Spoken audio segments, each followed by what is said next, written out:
Well, here we are, the third week of April 2018, and I promised an update, and so here we are in the corner tank. And I have to say that I'm disappointed. There's a couple small angelfish here that I picked up recently from two different sources, and I'm slowly losing them one by one. Don't know what's wrong. You may see the one up toward the top. They tend to hang up the top there and they don't look well. I took one body out earlier today, but the others seem to be doing fine. In fact, those flying foxes that we've looked at before are really growing nicely, and they're getting big. They're chasing some other fish around sometimes, but mostly they keep to themselves. You can see them right in the center there. There's three of them. There's two right there. And they're hanging around the wisteria. There's a third one.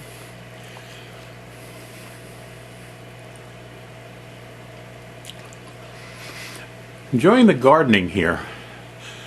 We talked last time about how the Amazon sword babies are doing, and they're not thriving like I had hoped. Here you can see them. I've had a couple recommendations on YouTube remarks about what to do with them. And I'm afraid, I really am afraid to cut them loose, because right now I think they're getting their nourishment through the mother plant. And once I cut them off, there's a number of them that are going to get lost. There's two separate Amazon sword plants that are giving off these babies, and you can see the roots on these ones right here. But they're not a vibrant green, it's sort of a yellowish green. Put some plant tabs in here the other day for some of the plants that are anchored in the gravel. Had a supply of them that I forgot I had, and when I was cleaning out that section of my supply cabinet, I thought, oh wait, let's put them in here. And so we'll see what that does to some of the plants. We have some Ludwigia here in the middle that I moved out to the front. I think it's a very colorful plant, and I was sort of disappointed that it was hidden back there. So I brought it forward. It's still pretty much packed together from where it was. And then over in the far corner there's a purplish, I think it's a Ludwigia also right there, that is not growing out like you'll see in the bow tank. There's some plants here that are really taking off. And I finally had to cut back that wisteria. You can see the neons. I counted 16. I think I had 20 here originally many months ago, so I'm still not disappointed with that. But you can see the wisteria right there, and I've actually finally cut that last sprig that had a bare, I'd say about 10 inches on it, and put that back down in the soil, so we'll see how that does. And again, we have a lot of swordtails in here. I'm just enjoying the swordtails. And the other one that I introduced to you last time was the tricolored shark, and you can see that one right here. They're still pretty small, but they're doing well, so I'm pleased with that. Got two over in the other tank that you'll see, and one here. And of course Ray's tiger barbs are still doing well. Tend to chase each other around as opposed to the other fish, which is a good thing.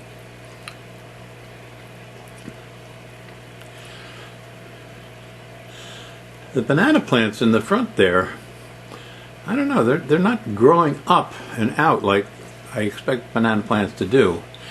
So I'm not sure what's going on there, but they're still green and they're still healthy, so I'm not complaining, that's for sure. And then the other day at one of the other stores I was able to pick up this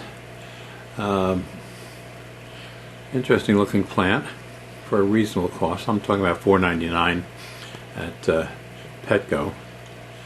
And it's a potted plant, but I'm hoping that it grows out a little bit. And so there's more news here in the gardening than the fish. I'm trying to think of what else is new here. The angelfish would have been the news, and like I said, not good news at this point. So we're doing okay as we're getting into springtime here, and they actually do seem to follow a season. I did put two of the large female swordtails into the office tank. Hopefully give them a chance to breed. I actually lost the biggest one, but she had thinned out beforehand, so hopefully we have some babies there that you'll see later. And they seem to be doing okay, like I say, except for the disappointment in those small angels. The big angels, as you'll see in just a minute, are doing very well.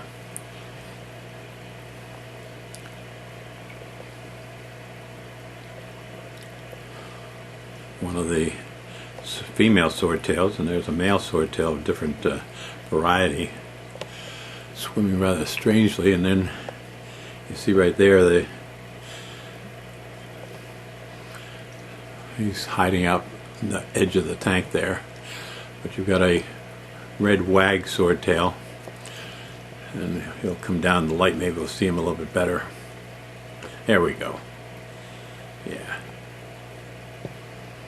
Like I say, I like swordtails. A long time hadn't been able to find them, so I've overcompensated by buying pairs as I wander from a couple key fish stores that we frequent here in the central Jersey area. Well, it's not central Jersey, it's down below Trenton, which I really consider central. We're down just before the Betsy Ross Bridge over into Philadelphia and Ben Franklin Bridge over to Philadelphia. So it's not southern Jersey, but it's not central Jersey either. It's something in between. Anyway, let's go over and take a look at the boat tank. Okay, we're looking at the boat tank now. And as I may recall, last update, I added new lighting here. I put a LED light, and seems contraindicated with the problem I've had with this tank, and I have to confess I just cleaned it up yesterday, so it doesn't look as bad as it was, but algae is the problem, and so I'm taking some advice from some of you out there and cutting back on the hours of lighting. So previously this would go on, lighting would go on around 7 o'clock in the morning and go off at 10 o'clock at night, with a downtime of noontime to 2. So now I've got it turned off from noontime till about 5. And right now I'm cheating a little bit. I still have the fluorescent lighting in the front. As I showed you last time up there, the fluorescent lighting fixture is still good, and behind it is the LED lighting. But if I take that fluorescent fixture off there, what you see is a big reflection of the LED lights. So I'm leaving it there, and right now I have to have them both on just to show off how clear this tank is. And what's new in this tank? Not much. We did lose one of the one pearl gourami that we had troubles with. You see there's 3 of them here left. I put back in the tank it came from in hopes it might recover. It lasted about 2 weeks and then finally passed away, so that didn't work out. And you see there just to the right of center one of the tricolored sharks, and there's another one in there someplace, and some platies for color. Ray's angelfish, there's still 8 of them in here, so they're doing well. And the planting here, that center plant that I was so pleased with, I've had to trim several leaves off it because of the algae. It was just killing the leaves, and I'm going to come in real close here and see if you can see the furriness. Oh sure, right, now the angel is going to show off by getting on the light, huh? Anyway, oops, it's going out of focus. Right dead center there, the leaf in the back has algae formed on it. I would typically cut that leaf off, and I thought I'd leave it there to show you what it looks like. And of course that black angel still looks great. Behind that you'll see 2 plants that are really taking off. All right, one goes all the way to the top of the tank, to the left there. I believe they're both Ludwigia, and that one has grown from about where that black angel is all the way up to the top just in the last couple of weeks. And the other day I found another colorful one which is right behind that black angel now. Come on guy, move over so you can see the plant. That's it, move back. Good. And so you can see the reddishness of the leaves on that. It's a pretty plant. Now, staying on the plants for a minute, I fell for something just the other day at PetSmart. and that's this plant right here. I like the red stems on it, and after I took it out of that plastic container they now sell their plants in, I was disappointed with what was in there. It looks like there's about 6 or 7 stems, not many leaves though, and I'm hoping that recovers now that it's only been in there about 2 or 3 days. And so I've been pulling plants out of here because the algae was just too much for them. The Amazon swords over here are doing okay. My sister has an Amazon sword in her little 10-gallon that just fills up that 10-gallon repeatedly. It's beautiful, and I can't match her growth at all. The Anacris on your left there is starting to send out new growth. Not like it is in the office tank, but enough that I see it's thriving. And so this tank, what can I say about it? I told you we have those wave makers in each of the tanks now, and I can't tell if it's making a difference or not. We can see in the air stone in the back there, over here, there's a wave maker fan type gizmo back by that air stone. So it's sending some fine mist up there toward the front, which I'm not sure if you're going to see in this picture or not. But I just took a large dense growth of fern out of here. It just wasn't doing anything, and so I finally just got rid of it rather than block the light like it was doing. And so you see some coloration of the 5, 6, 7 platies, a couple of serpae, the 3 pearl gouramis, the angels. Interesting thing about these angels, you see that black angel to the left, and also the 2 striped angels that are right there. Invariably, the 2 striped angels sort of go face to face with each other and sort of dance their fins out, sort of challenging each other. And when they do that, the black angel sort of gets in between them and forces them apart, and sort of is almost like saying to them, cut it out, you guys. Here comes the other big one now, so maybe they'll do it for me, I don't know. But the black one acts as an arbitrator, a peacemaker, between these 2, and they do eventually back off, and he stays in between them to keep them apart. So I don't know what that's about. I've never seen that behavior before, but it's almost, I know I'm adding intelligence to something that's probably not intelligent, but you get what I mean. And so my peacemaker here, the black angel, he's got some type of spot on him, which has just come up in the last couple of days. Sorry to see that. It's not a good thing. And you can see some of the aeration in the small bubbles in front of him. It look like little white dots on him. They're not on him at all. That's just the bubbled air going past him, okay? So that's where we are with this tank. Again, the gardening is a favorite part of my hobby, and yet I've been surprised at least 2 of the shops that I go to have not had good shipments of plants recently. And so the other thing I'm doing here to try and control that algae is adding plecos to this tank. So there's 2 small plecos. As you see, there's one working the front right there, and one is getting nice size. There was a big pleco in here, but he passed away about a month or 2 ago, and so I replaced him with 2 small ones. Hopefully they're going to thrive and get that algae off the front of the tank. So far I've had to be helping them in terms of doing that.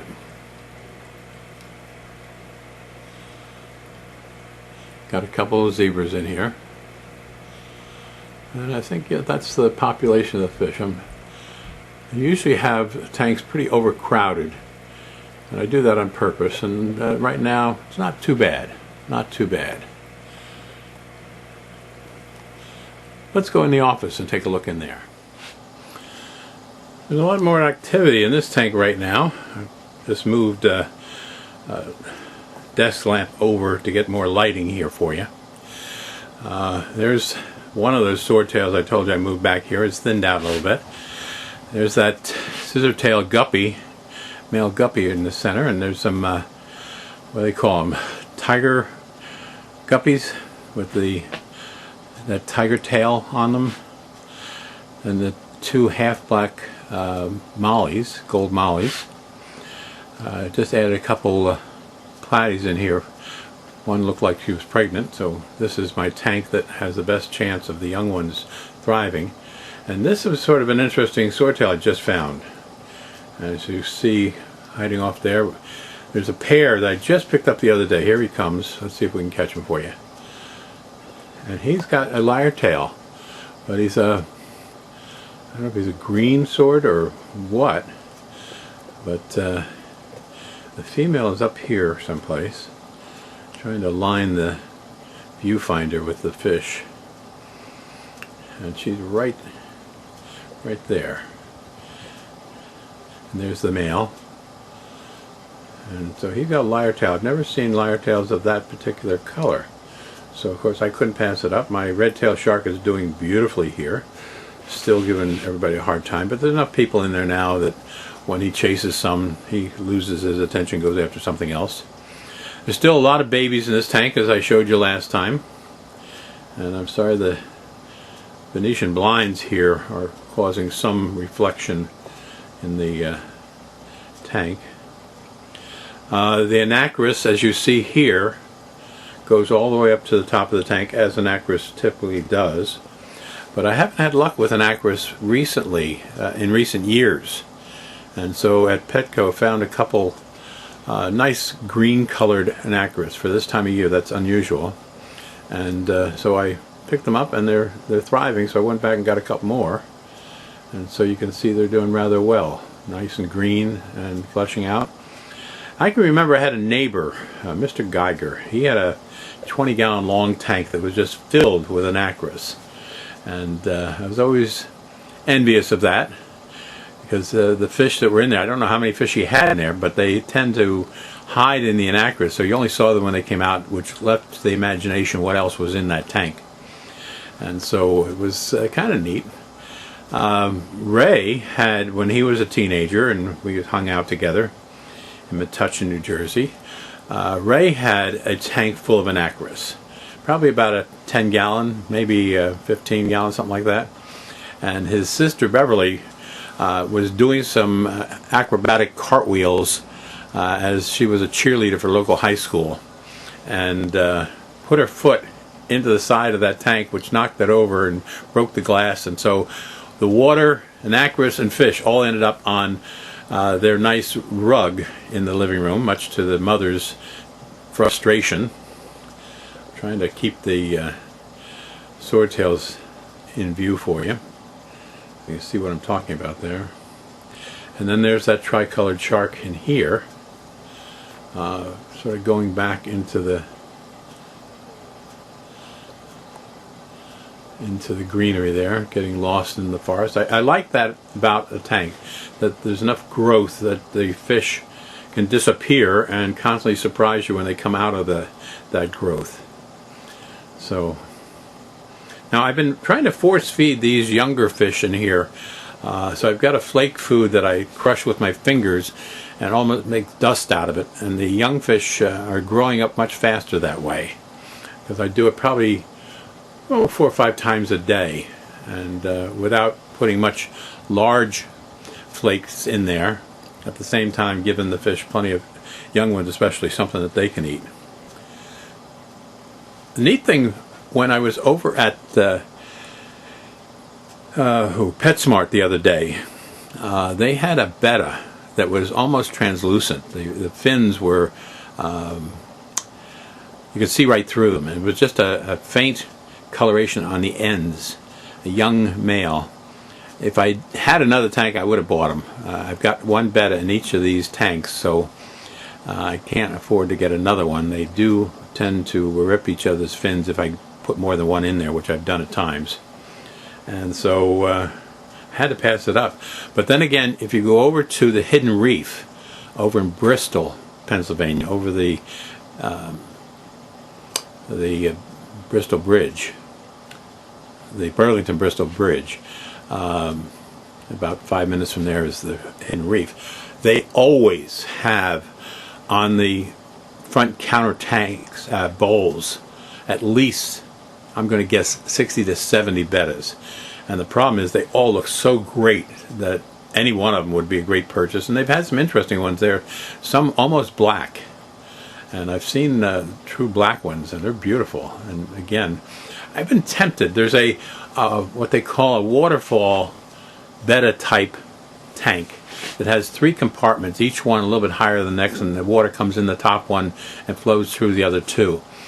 And it's about $40, and it would really fit nicely here on my desk, and I'd be able to have 3 more bettas. The problem is, from what I've read, the size of each of those compartments is not a healthy size. It's too small for the bettas, and at the same time, they can see each other, and so they're constantly in a state of adrenaline rush, I'm going to say, fighting, putting up their fins to each other. And people say that's too much, and so they actually suggest some type of blinding between these 3 cells of the waterfall to prevent that. Well, it's pretty when they do it. And I've been really tempted, and I thought, you need one more thing to take care of here, like a hole in the head, so I passed it by. But every time I go over to Hidden Reef and look at the bettas there, and as I've said before, the bettas' prices are absolutely fantastic over there. Males, any of which would be a good-looking male, $2.99, and then they go up by $1 to the various crown bettas and things of that nature, up to like $8.99.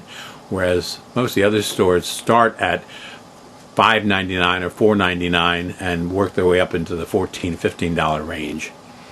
And so last I was there, the cashier was, when I went in, there was no bowls on the countertop, and I thought, what the heck happened here? Well, she had them all on the other side. She's cleaning them.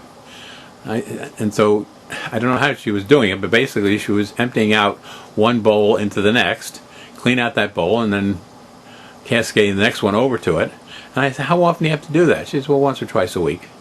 Imagine cleaning, like 50 to 60 bowls several times a week. But hey, you're a cashier. It's not that busy. You're standing at the front desk. Why not? So anyway, that scissor-tailed guppy is doing very nicely. Cobra, that's the other kind of guppy you see there, the one with the the leopard-type tail. Here comes one now. No, yeah, come on. There you go, right? There's one up toward the top. Okay. Anyway, things are going well here. The plants are holding their own, and again, I moved some of these plants out into the other tank, and this has probably got more fish in it than I've had in a long time. So, but this is my work area, my man cave, if you will, that I work from all day. I'm retired, and so this is just a hobby that gives me entertainment while I'm doing other things on the web here. Manage 7 different websites, and that keeps me busy, along with emails every day, etc., etc. So this is my entertainment, and it's a colorful one. And like I say, they're doing well now. And so I'm hoping these babies will grow up into something. And when you look at them closely, which I won't be able to do here, this camera, you can see that they're very well fed, and they're growing nicely, very quickly. So keep our fingers crossed, and check in for another update. Until then, hope the springtime is treating your fish well also. Take care.